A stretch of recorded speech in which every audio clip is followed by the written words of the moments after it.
নমস্কার বন্ধুরা, আজ আমি আপনাদের সামনে কাঁকরোলের একটা রেসিপি শেয়ার করব। প্রথমে কাঁকরোলগুলোকে 4 টুকরো করে কেটে ধুয়ে পরিষ্কার করে নিয়েছি। তারপরে আমি ওর মধ্যে 1 টুকরো আলুও দিয়েছি। একটা আলুকে 4 টুকরো করে দিয়েছি। নিয়ে তারপরে চিংড়ি মাছগুলোকে ধুয়ে বেছে রেখে দিয়েছি।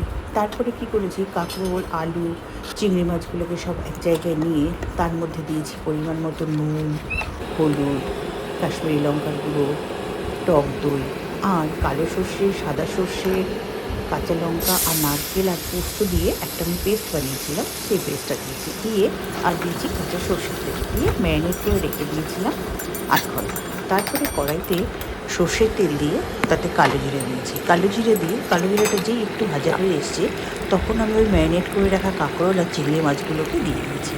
দিয়ে একটু জাস্ট নেড়ে ওর মধ্যে উপর দিয়ে জল দিয়েছি। জল দিয়ে ওটাকে হতে দিয়েছি মিডিয়াম ফ্লেমে। যেই ওটা হয়ে আসছে, তখন ওপর থেকে চেরা কাঁচা লঙ্কা আর সর্ষের তেল